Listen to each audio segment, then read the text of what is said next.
লালমনিরহাটের পাটগ্রাম সীমান্তে বিএসএফের গুলিতে এক বাংলাদেশি যুবক আহত হওয়ার ঘটনায় উত্তেজনা ছড়িয়ে পড়েছে।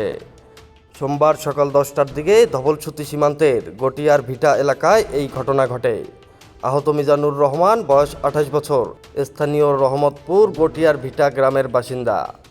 বিজিবি ও স্থানীয় সূত্র জানা যায়, সকালে গরুর জন্য ঘাস কাটতে গিয়ে মিজানুর রহমান ভুলবশত সীমান্তের জিরো লাইন অতিক্রম করে ভারতের অভ্যন্তরে প্রবেশ করেন।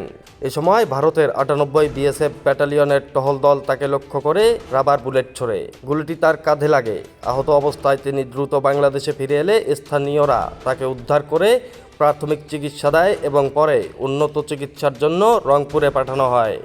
ঘটনার পরপরই ক্ষুব্ধ স্থানীয়রা সহদেব বর্মন নামে এক ভারতীয় নাগরিককে দুটি গরুসহ নোম্যান্স ল্যান্ড থেকে ধরে এনে বিজিবির কাছে হস্তান্তর করে।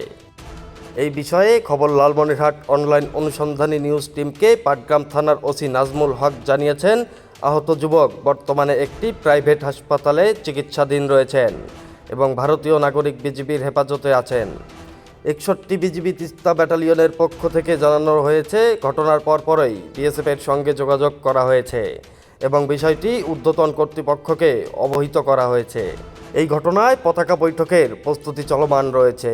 বিজিবি কর্মকর্তারা সাংবাদিকদের জানান, ঘটনাটি তদন্ত করে দেখা হচ্ছে এবং আনুষ্ঠানিকভাবে প্রতিবাদ জানানো হবে। আটক ভারতীয় নাগরিককে পতাকা বৈঠকের মাধ্যমে ফেরত দেওয়ার প্রক্রিয়া চলমান রয়েছে বলেও জানায় বিজিবি। খবর লালমনিরহাট অনলাইন অনুসন্ধানী নিউজ টিমকে বিজিবি আরও জানায়, বর্তমানে সীমান্ত পরিস্থিতি নিয়ন্ত্রণে রয়েছে এবং নিরাপত্তা জোরদারে অতিরিক্ত বিজিবি মোতায়েন করা হয়েছে সেখানে।